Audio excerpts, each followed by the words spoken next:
Ron Strickland. This webcast is one of a series in which I'm presenting some brief lectures and commentaries on topics from the courses I teach in literature and cultural studies. This present video is one of a group on the 17th century English poet John Milton and his most famous poem, Paradise Lost. In earlier segments, I've said some things about Milton's biography and the historical context in which he lived and wrote. And I've made some comments on the invocation to the Muse and the introduction to Paradise Lost in Book 1 of the poem. Here I'll be focusing on the dialogue between Satan and his lieutenant Beelzebub in Book 1. So, Satan wakes up. He soon discerns, and weltering by his side, one next himself in power and next in crime, long after known in Palestine and named Beelzebub, to whom the archenemy, thence in heaven called Satan, with bold words breaking the horrid silence thus began. This is Satan speaking to Beelzebub. If thou beest he, but oh, how fallen, how changed from him who in that happy realm of light, clothed with transcendent brightness, did outshine myriads though bright. If he whom mutual league, united thoughts and counsels, equal hope, hazard in the glorious enterprise, joined with me once, now misery hath joined in equal ruin, into what pit thou seest, from what height fallen. So much the stronger proved he with his thunder. Until then, who knew the force of those dire arms? Yet not for those, nor what the potent victor in his rage can else inflict, do I repent or change.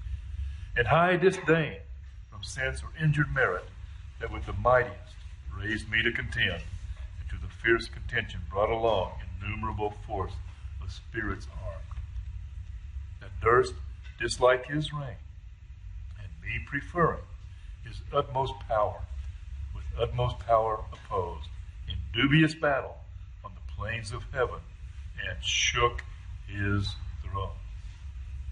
Now, is that a heroic speech or what? We're outnumbered, but we're courageous, we're brave, we will not concede. I want to pause here for a moment to call your attention to a characteristic detail in Milton's use of language here.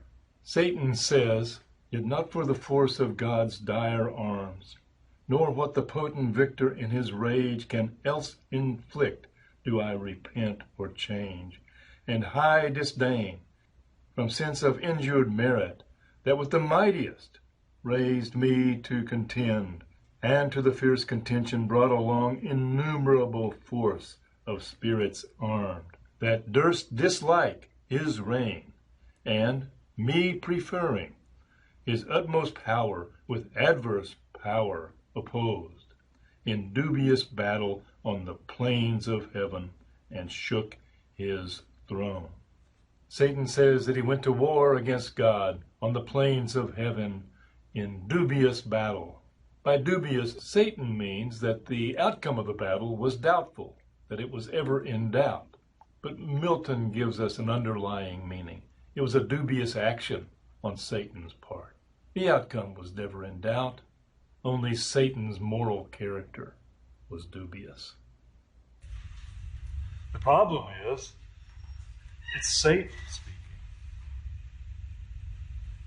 It's really tempted to get caught up in it, because how many times do we see a film, read a poem, read a play, read a novel, and of course we admire the indomitable spirit, the courage, the strength to persist,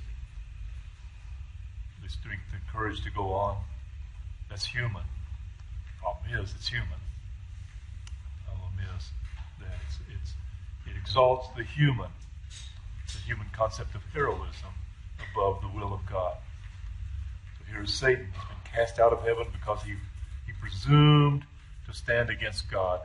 We will later learn that 1/3 of all the angels followed him into battle and were hurled into hell.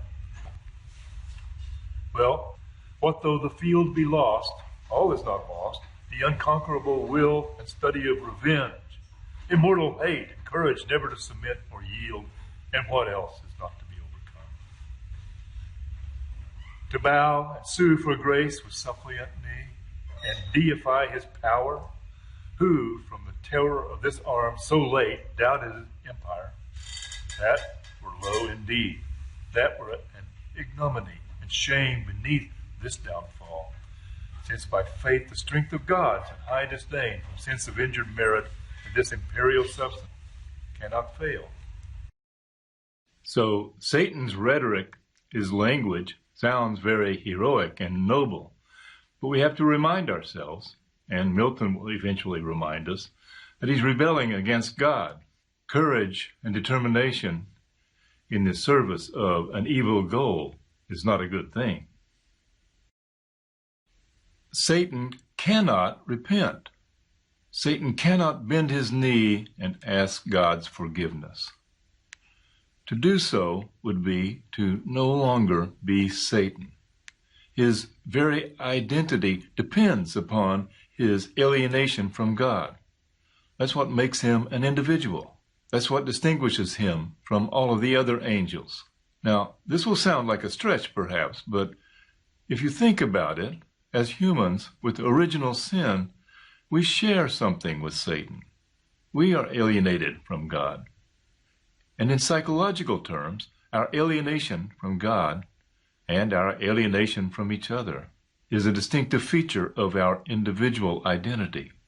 So there will be moments in reading the poem when it may seem as though we, as humans, have something in common with Satan, as uncomfortable as that feels. Satan has been speaking these lines to Beelzebub, and now, from lines 127 following, Beelzebub will answer. And in Beelzebub's speech, we'll get a further elaboration of Satan's character and of the sycophantic relationship of his demonic followers to him.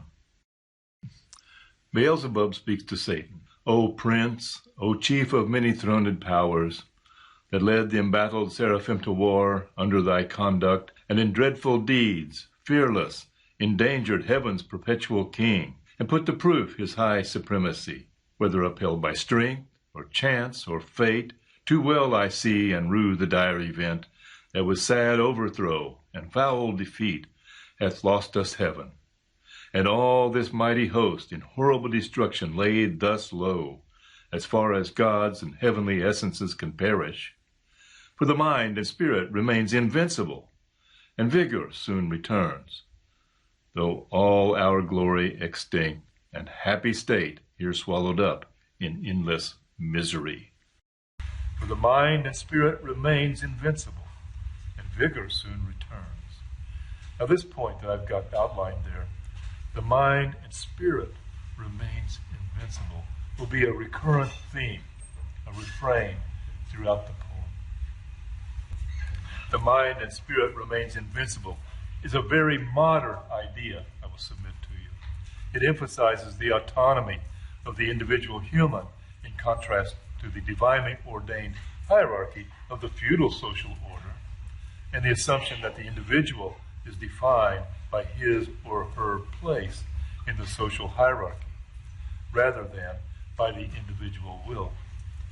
Do you see how this argument of Satan is in a way consistent with what I was saying about Milton's Protestantism? If you have individual believers reading the Bible and interpreting God's will for oneself, how can you be sure they'll get it right? That was the worry of the Roman Catholic Church, and that was the reason that the Roman Catholic Church attempted to prevent having the Bible printed in English, and held off as long as they could until they were finally forced to print a Bible in English in order to compete with the Bible that was being read among the Protestants. And in the introduction, in the preface to that Roman Catholic Bible, was a long introduction laying out a very elaborate argument, pleading with readers not to read this book. This can only lead to error. Go talk to your priest. Don't read this book. So the mind and spirit remains invincible. Don't read this book. But, Beelzebub goes on, but what if he, our conqueror, whom I now am forced to believe almighty, since no less than such could have o'erpowered such force as ours, what if he have left us this our spirit and strength entire, strongly to suffer and suffer our pains, just for his amusement, that we may so suffice his vengeful ire, or do him mightier service as his thralls by right of war, whate'er his business be, here in the heart of hell to work in fire, or do his errands in gloomy deep. Too well I see and rue the dire event that was sad overthrow and foul defeat that lost us all this mighty host. What can it then avail, though yet we feel strength undiminished, or eternal being, to undergo eternal punishment? Why do we need to assert our existence? Why should we do this? Let's just die and get it over with. We're going to be in hell forever. Who wants to do that? Well, Satan wants to do that. To do otherwise would not to be Satan. On that point, I'll close for now, and I'll pick up the narrative of Paradise Lost, Book 1, in a subsequent webcast. As always, if you have questions or comments, send me an email.